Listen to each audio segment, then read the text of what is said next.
Welcome to Real Talk with Reginald D. I'm your host, Reginald D. On today's episode, I have Omar Ritter.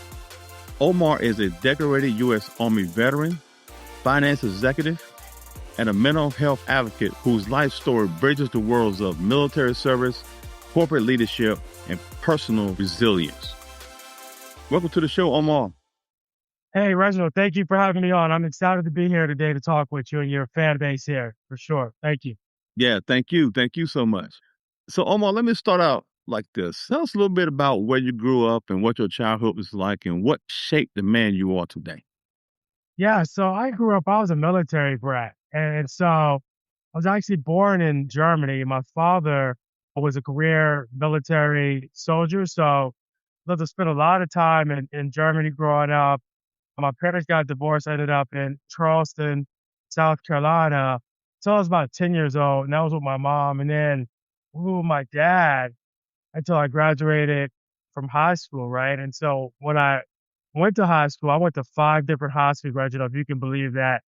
And you're trying to play sports, and every year it's a different high school. You're trying to make a different team with a different group of kids. And so what that really instilled in me from a young age is to really be able to integrate with a multitude of people, multitude of different communities, et cetera. And I think it really helped me as a leader in the military when I became an officer, get along with every one of my troops, no matter where they came from, color, skin, background, right? So that's really how that moving around shaped me as I grew up. Yeah, so we got something coming, but you got me beat. I did 3 high schools. That's still a lot. We was around, but you got me beat, and we have something in common with Charleston, South Carolina, because I lived there for 4 years. Okay, all right. So what first inspires you to attend the United States Military Academy, and what did that experience teach you about discipline and leadership? So what inspired me to attend West Point is, again, grew up a military brat, and my father being a career soldier, I would go to work with him sometimes, or at least be in the car looking out the window. And I always saw like these young guys that were in front of the formation, being in charge, being the bosses. And I was like, I respect my dad, but I want to be one of those guys that's in charge. And then one day when I was in 8th grade, I asked my dad, I was like, hey, I saw your lieutenant. Can I talk to him? And so he introduced me to his lieutenant, young Italian guy, fresh graduate of West Point. The guy spent about 20 minutes talking to me about West Point and his experience. And from that day on, I was like, I got to go there. I got to be one of those guys that are in charge of like those troops. And from there, I knew I wanted to be a light cavalry officer, leading troops in combat and soldiers on the battlefield. So that really inspired me and drove me and gave me the motivation to study hard throughout my high school career in order to get into West Point. Because up until that point, I was like a BC student. But after having that conversation and leaving that thing motivated, and this guy who didn't even know me taking the time out telling me that I could do it and that he appreciated how smart my father was, it just really lit that fire in me to go chase after that. Yeah, man. And think about it, man. You was a BC student, man. I was a CD. Yeah, Thank God for giving me my purpose. My that's right. It's purpose all in about life, effort. man. Exactly. School just Yeah. wasn't my thing. So you led soldiers in combat. Can you take us into a moment where leadership was tested under real pressure? Oh, yeah. So I was on the initial invasion of Iraq. So I was there. I got there in January because I was the executive officer, the second person in charge of this, 125 man scout troop at the old age of 26 years old, right? Because, the commander was 29 years old. So these are really young guys. And so I got there early, got the troop set up, downloading stuff off the ship, getting the equipment ready, counting beans, bullets, etc., which is what the number 2 guy does. A couple months later, the rest of the troop showed up to Kuwait and started working on that equipment that I had gotten off the boat for. So then, you fast forward and George Bush gives the order that we're going to go to war and then, we're going to launch into that war.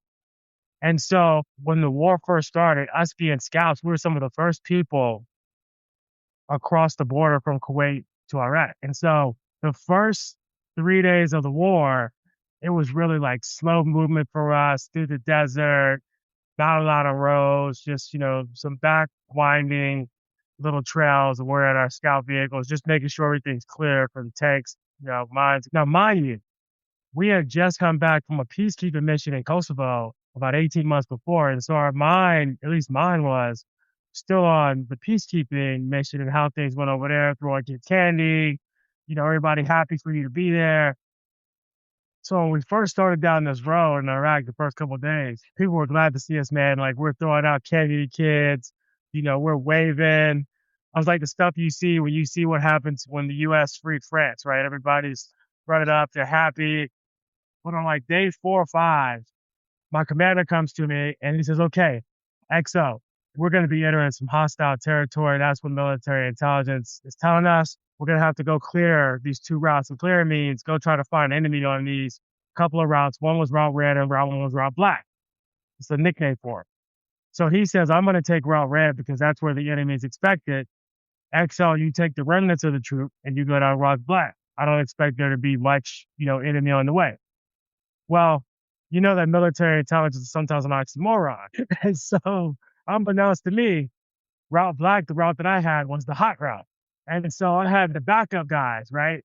We're going down the hot route. So we entered this town, which was very similar to if you took an invading military force into Fort Benning, Georgia, or Fort Stewart. So we get into the town, and it's very clear as we're coming into military base. Luckily, I told my guys to load up everything, get ready to fight. We step into this town. Immediately upon stepping in, my senior scout calls me, lets me know he's taking direct fire from the front. I give the order for all of my troops to return fire. So we return fire, man, and we're trapped in this, what I thought was an ambush, and it really was. And we're fighting back, man. I see vehicles, being hit. We didn't have the up armor vehicles, at least I did it. Because again, I'm supposed to be going down the easy route. And so as we're fighting, I got a map like you see in police vehicles on my screen. This is pretty good technology in 2003. And it's showing us as we're moving. And I'm looking at my paper map and I'm like, man, this is too easy. Like these guys are backing off and they clearly have the advantage. They got the high ground. They know the town. I don't know what's ahead of me. Why are they letting us push them back? And I realized we're headed for a bridge. And at that time, I had a decision to make. Do I continue to fight these guys back into the town, push them back, or do I do something unorthodox that I've never done in any kind of combat simulation, turn my guys around and fight back out of the town, live to fight another day when we have the big forces? So I made the decision that we're going to fight another day. And so I gave the command for us to turn around and we fought back out of the town, Reg. What I was saying that I had guys that, were shot. I had vehicles that were messed up, but everybody made it out alive. And then as I was coming out, I called the brigade commander. We launched some Apaches into the town, but it took the 82nd Airborne Division a week to take that town after we had passed through. So it was that fortified. And so that was my very first taste of combat. And I've never experienced anything like it. It felt like this battle was going on for hours when it was literally just going on for minutes. Yeah, exactly.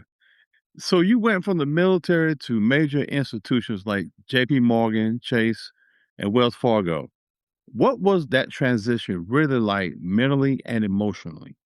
Well, I will tell you that I never addressed like my PTSD issue coming out of the military. And the reason why I came out of the military is because I had a brain tumor. And so I had 18 hours of brain surgery. And then once I had that brain surgery, I couldn't be in the army anymore. So I had to very quickly decide what I wanted to do. And so as I was recuperating from the brain surgery, learning how to walk again, I took the time, being real type A, I studied for the GMAT, did really well on it. My third time taking it. I'm not gonna like it. The first time was great. I ended up getting into Columbia Business School. And so that being in business school gave me a chance to learn a lot about business and finance, but also gave me another 2 years to learn how to walk, run, give my wound time to heal from the surgery. And so I had PTSD going on, more PTSD from thinking I was going to die from this brain surgery. Now I'm at business school competing with some of the finest financial minds in the world trying to get a job in finance, right? So as you can imagine, somebody fresh out of brain surgery should probably be getting more than 3 or 4 hours of sleep a night. And so I was ultimately stressed out, but I got through it. Was able to graduate from Columbia. I wish I could tell you I was at the top of my class. I was not, but I graduated and I got a job at Bank of America doing investment banking, which looking back, that wasn't wise because investment bankers work 90 to 100 hours a week. But I would tell you, it was the transition was really stressful, but at the same time, I was working so much at the bank that it really put all of my PTSD and brain tumor fears behind me because I was just so focused on doing the work, right? And so as I was focused on doing the work, I was also self-medicating as well, alcohol, pain medication, partying until 3, 4 a.m. in the morning, then coming back into the office at 9 o'clock, right? And this is going on for multiple years. And so, I didn't have time to think about the stress from the job because the job was kind of shielding me from myself, really. Yeah, and that's a lot of times people do hide behind their work. That's right. I was a master at hiding behind my work, like getting promotions, getting, more calls to go into different companies, with a promotion, 25% raise. And so I was just moving around every 3 years because it was out there and it was a way for me to dodge my demons. Yeah. Yeah, and that's the thing about it, man. People live life like that, and I always tell people, Mhm. it's gonna come a point in time you're gonna have to address these things. That's right. You can't run, you can't hide. If you try to do that, it's gonna destroy you eventually. You're absolutely right. And also, Reginald, there comes a point where you can only move so high in these organizations, right? Like, once you make senior executive director, senior vice president, managing director, that's it. There's no more higher to climb, right? Unless you think you're going to be sitting in that CEO seat or that CFO seat, you really got nowhere to go. And so now all that dodging you did, any move that you want to make is going to be lateral. Yep. You're right about that. I've seen it so many times. Yeah. So Omar, let me ask you this. What are the biggest differences between leading soldiers and leading corporate teams? You know, there's not really that big of a difference. And let me tell you why. Because both in corporate America and in the military, you have what the leader should be given the team is a task and a purpose. So what do I need you to do? Why do I need you to do it? Now, the motivational factors may be different, whereas in the military, folks want to get medals, they want to, have more rank, get promoted. But the same as in corporate, people want to get promoted, but instead of the medals, they want to get paid, right? So they want to get a bigger bonus, right? But in both corporate America and the military, what leaders need to do, and this is what I always focused on, is understanding each and every one of my people, like what drives them. Some people are driven by getting paid and promoted. Other people are driven by just a thank you, a pat on the back, being able to show their work to the executives in order to play like that long game. So, there really isn't that much difference. And I would say like the very best leaders in both the military and corporate America, they do two things really well. Number one, they lead by example, right? So they never ask you to do something they themselves wouldn't do. They don't ask you to work till 1 o'clock and then leave at 5 o'clock every day, right? Like they don't, that's not something that they do. Number two is they lead with empathy, which also makes them a servant leader, right? And so what I learned in the military as a lieutenant is, especially in a combat situation, the troops always eat first. The troops always get, the armor plate first, the up armor vehicle first, because they're going to be the ones, even in a combat unit, they're going to be the ones that harm's way first, or the lieutenant or the captain, because the lieutenant or the captain, the plan is for them to be in the middle of everything or in the back because they got to stay alive. They're communicating to a commander, whereas the troops, they're out there really battling and you're getting the situation reports from them that you're taking up higher. So when there's downtime and people need to be fed, those folks need to eat first. Same thing as in corporate America, right? When you have your team and your team is supporting you and making you look good, it's your job to make them look good as well. If somebody stays up and does work And even though I may be the one invited to the meeting with the CEO, I go and ask, the CEO folks, hey, can I bring this person to the meeting? They were very inspirational on putting this thing together. And I would like for them to be able to brief a couple slides just so people know who they are, right? People really like having rewards in that way in terms of visibility as well. So I would say not much difference for good leaders. Yeah, because leadership is something, it's broad, actually. That's right. And my team always say, well, you're in leadership, man, you can't cut corners. And my team always says, man, you always 5 steps ahead of us. You always, Yeah, I said, well, when you're at home in the bed, man, my mind is still working. How that's we right. going to do this better tomorrow? That's right. There's no cutting corners, man. Like when you're a leader, like you're actually taking care of people. It's no different than when you're a parent. Now you're not putting them to bed reading them bedtime stories, but you still got to look out, for the best interest, even past the corporate walls, right? Like, you know, old teammates call me all the time. If they need help with something, they want me to help them introduce to somebody, I'll do it. You know what I'm saying? Because like we spent that time together, we have that relationship. So I try to develop relationships. Yeah, exactly. So you've openly shared, Omar, your battle with PTSD. What did that season of your life look like behind the scenes? Helter skelter. If that's one word I can use to describe it, helter skelter. It looked like being one way on the outside, but then going home to my personal space, being another way on the inside.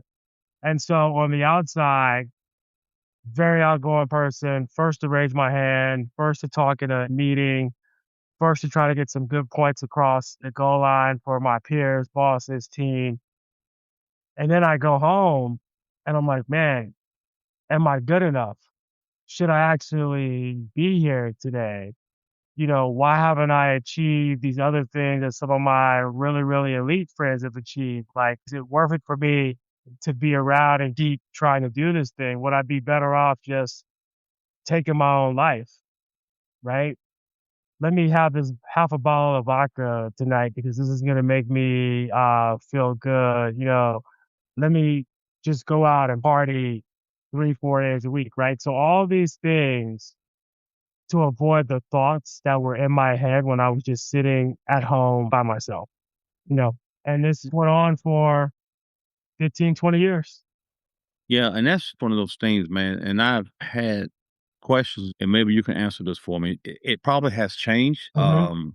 since the war and things like that. But I saw, it's been a few years. I was over in an outreach ministry, at my church. My grandfather founded, my cousin the pastor, but I was outreach. I was a street beater. I beat the streets. You know what Right, I'm saying? right, So right. Yes, sir. we'll go around town and we'll just feed homeless people. We hang out with them, and all that kind of stuff, just hanging out.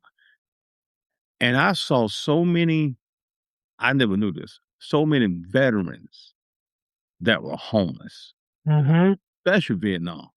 Yeah. I mean, but the conversations I had with them and the way they poured into me changing my life than any other pastor or anybody else could ever do. But I was like, man, it shouldn't be this way, man. So you think this is better now than it was when the Vietnam veterans came back home in the support system with the government? Yeah, I mean, I think, Vietnam era, everybody was against the war. You gotta understand it was also a draft, so it wasn't an all volunteer force. So, cats were kind of forced to go over there. And then while you're over there, you had a lot of drug issues as well. And so what I would tell you is my uncle was a Vietnam veteran. So Bronze Star Medal, Valor guy. I got a Bronze Star Medal, I got a Valor device, I got a cousin with a Bronze Star Medal. So like this isn't like new to us in terms of like going to go fight for this particular country. But my uncle came back a pretty raging alcoholic, and he had some other issues later in life with drugs because there just wasn't a support system to find jobs for these veterans, or nobody was propping them up for the things they had done. And quite frankly, Reginald, Vietnam was violent. Like it was, nobody fights wars like that today outside of Russia and the Ukraine, where you're just lining up bodies after bodies and you don't care, right? Like we don't fight like that anymore. And so that war was so violent, and the things that they saw, you couldn't have helped but a large majority of those folks have PTSD from the things that they saw. But then back then, people weren't even recognizing PTSD, right? The government wasn't recognizing it. And, certainly if the government's not recognizing it, nobody's supporting you. And then you don't have a support. So you don't want to raise your hand and say you're crazy because society's ostracizing you. And so you ended up in this situation where you got no support, you got no job, you're separated from your family, and all you can turn to is the street, you know? Yeah. And then later on you have no choice, man, because now you're out age for the workforce. And so now what are you gonna do? Yes, you're right. You're so right about that. Because I know somebody Mhm. that came back from Vietnam that had been in Vietnam, and I met him later on through the years, and he got hooked on that drug addiction stuff over there, and Yeah. a great guy. I mean, a great guy. But then he ended up having a stroke behind that stuff and all that kind of stuff. But he couldn't shake it, man. Yeah, I mean, you listen to the story, of like Frank Lucas and all these guys in New York who were using Vietnam for the drug trade, like putting the drugs in the coffins. Like it was, well, first of all, he wasn't the smartest man in the world. Like there were a lot. If Frank Lucas was getting away with this, trust me, like the mob, everybody was doing this, right? So it was a big problem, like for sure. Yeah, absolutely.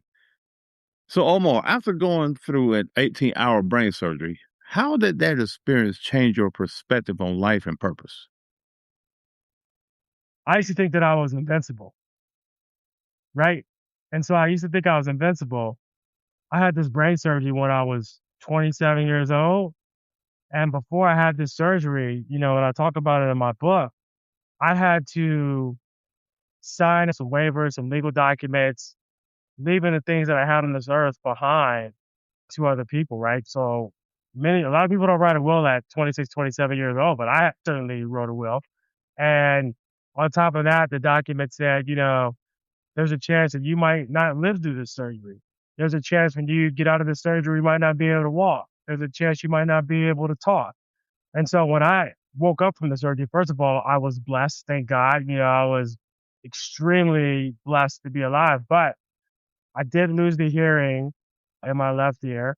I did have to have some follow-on surgery so I could talk again because this isn't really my natural voice. So they had to do some work and they had to put some stuff into my throat so I could be able to talk, pull a vocal cord in. So I was just blessed about that. But what it made me realize is the most valuable thing that we have on this earth is time. Time is undefeated and we have a limited amount of time. And so I told myself, I'm going to make the most of the time that I have on this earth, on this planet.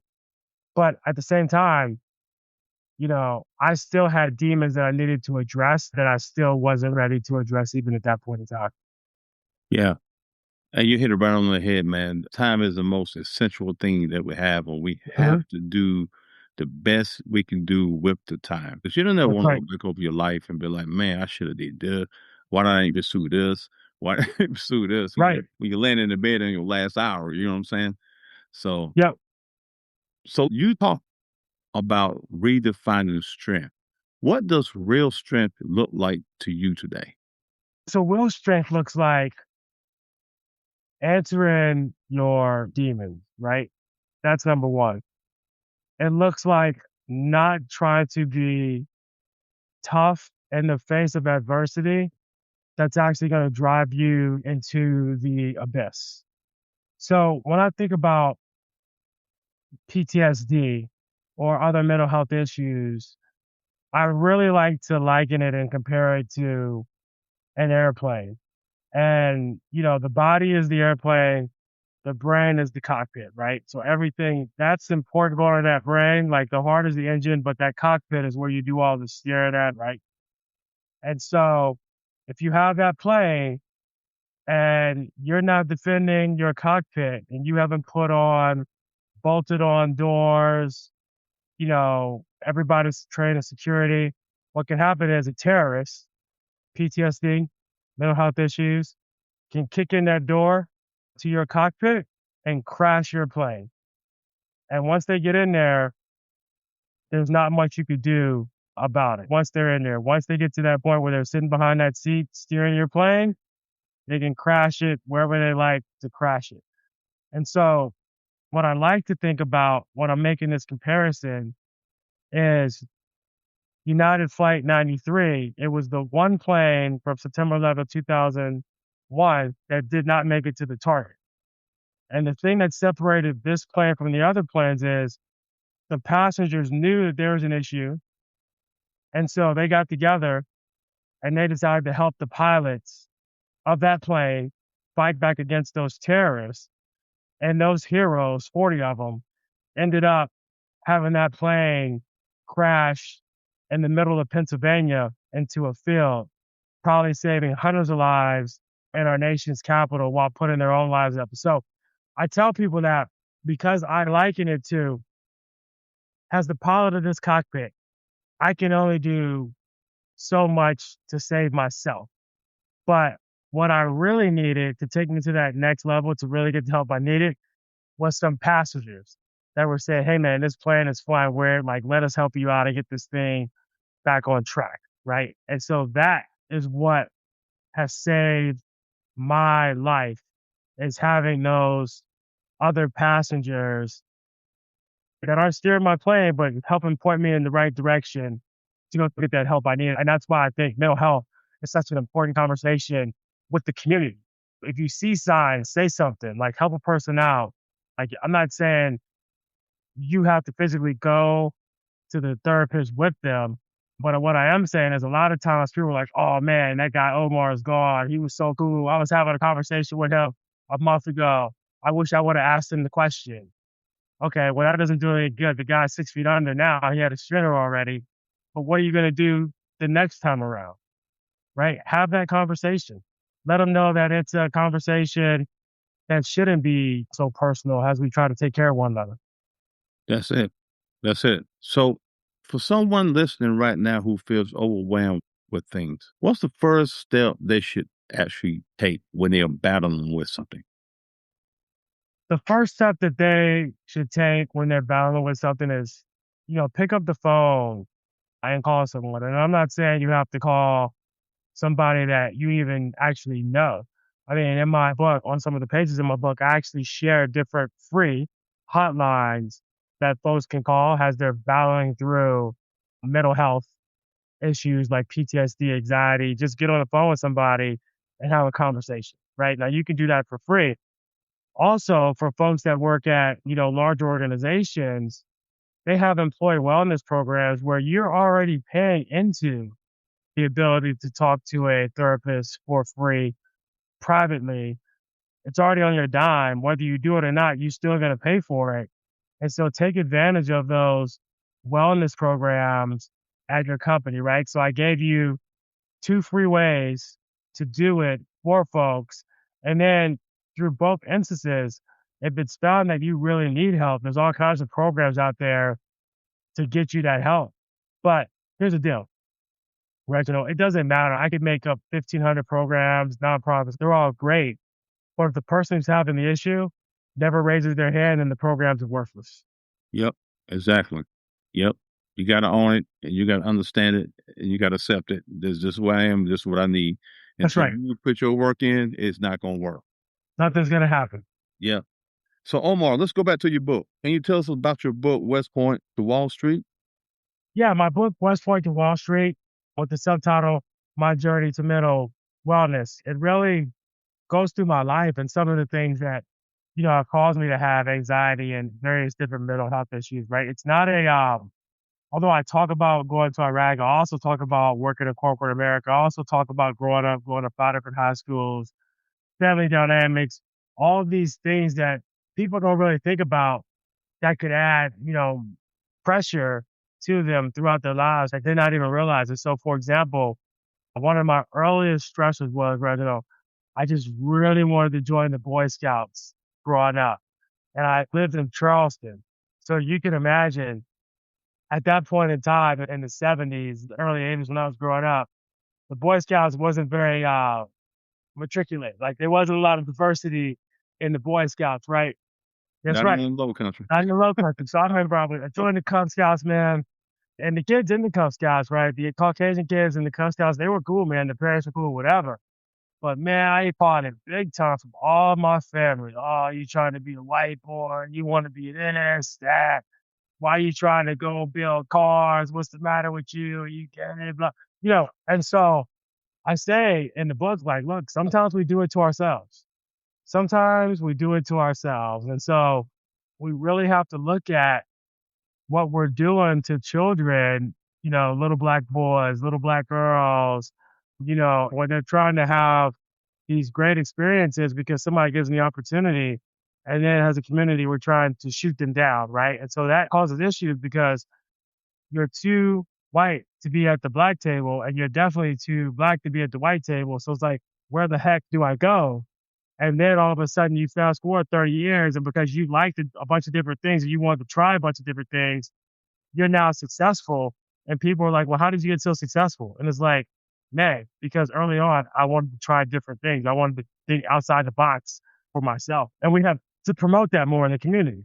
Oh, yeah, definitely. So, Omar, I have what I call quick fire questions. Okay, let's do it. Not a right or wrong answer, man. I'm just going to shoot them at you.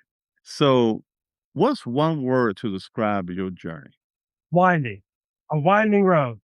Got it. A habit that would help people struggling right now. Picking up the phone and talking to somebody for free who does not know you, either a nonprofit or a hotline dedicated to helping people going through some things. What's one book everyone should read? Um, I would say my book. Like you should check out my book, West Point to Wall Street, My Journey to Mental Wellness. But there's also some other books I recommend. I really like, if I'm being really honest, like the one book I think this community needs to read is Rich Dad Poor Dad by Robert Kiyosaki, because what that book does is it really teaches us how to save money and leave something for the next generation, right? And so it gets us really thinking about putting money away for a rainy day as opposed to getting it and spending it right away. Paying yourself first. Yeah, that's it. What keeps you grounded? Thing that keeps me grounded right now, man, I have a daughter going on 4. I'm an old dad. And so she really keeps me grounded, man, because, me being 49, about to go on 50, her being 3, about to go on 4, I need to be around until she's at least 35, 36. And so it keeps me really grounded, thinking about what I'm eating, what I'm thinking about. And quite honestly, it really helps me make that decision every day that I'm going to take the medication that I need for my PTSD. And then I'm going to show up to my counseling sessions every week just to be a better person. Yeah, and that's called responsible. Right. Responsible. So, you've been in leadership on all different stages. What does real talk mean to you when you're talking to somebody? What is the real talk? Yeah, real talk is being honest with somebody, right? Having that honest conversation, and something that I've always had, whether in the military or corporate America, to tell somebody, like, if they're not doing a good job, tell them early on, hey, you're not doing a good job. Like, and here's why. Let's come up with a plan for us to work together to help you improve in this area so that, it doesn't come up later on if the company's doing layoffs, something like that, right? So trying to have real talk with people, honest conversation, but also tell me what I'm doing wrong, what I can do better as a leader as well. So just being open to both give criticism and to get criticism. Yeah, and I think that's very, very, very important because people will come to me or they will be like, "Oh man, you go talk to Reginald, man. You Reginald, man. Oh, you in trouble. You you just like, no, man. I just want to have a conversation. What Yeah, can I do to help make you better? What do you need from me? At the right. end of the day, Exactly. what can I do? If I'm failing you, let me know I'm failing you. Man, I don't have a problem with it. And That's I have right. a lot of people on the team that's in leadership, and I have to mold them to the point because everybody thinks like, "Hey, man, I'm in leadership. I ain't taking this. I ain't taking this." I said, "No, man, you got to be vulnerable. You're a servant, Right. not a boss, man. Figure it out and help the person. The person been with you 5 years. I said, what you gonna do? Let them go now? I mean, just go ahead and do what you got to do to raise them up to where you wanted to be. Cheaper to keep them. That's it. That's it. That's it. So, Omar, what would you say to someone who's silently struggling but afraid to ask for help? I would say to you, the reason that you're likely afraid to ask for help because you think it's showing a sign of weakness. I would ask them to reframe that and recognize that asking for help is a sign of strength. It is I feel so much more powerful now that I've asked for help. I don't have to sit around and spend hours of my time thinking about why somebody did something to me and trying to predict why they did it. I don't care. Like, the thing is that now that I've gotten the help that I needed and I'm consistently sticking to it, I try to impact the things that I can actually change, fix, etc. I don't waste my time on things that I can't influence. I don't do it. And that's the difference between being mentally healthy and not. Like, you don't waste time and efforts on stuff that 100% should not be concerning you, and just makes your life a lot easier. And so it's a sign of strength to go get that help. It's going to put you in a better position. Yes, there you have it, man. I'm gonna leave that right there. You've been amazing. So, lastly, Omar, where can people connect with you, purchase your book, and learn more about your mission? Yeah, so you can purchase my book, West Point to Wall Street, My Journey to Mental Wellness, on Amazon.com. You can also find me, Omar Ritter, at Omar Ritter, just my name, OmarRitter.com. That's my website. And from that website, you can book me for speaking events. You can follow my Instagram, again, order my book, and just see what I'm up to from a finance perspective, because I'm also a fractional CFO, helping small and medium-sized businesses really get their financial house in order should they want to sell, but actually to make their business more lean, profitable, and committed to growth. All right, there you have it. Omar Ritter. Thank you so much, Omar, for coming on the show, man. That was amazing, man. I really appreciate it. Thank you, Reginald. I appreciate you having me, man. This is great. Yes, sir. Yes, sir. Thanks for listening to Real Talk with Reginald D. If you enjoyed listening to Real Talk with Reginald D, please rate and review on Apple Podcasts. See you next time. Thank you.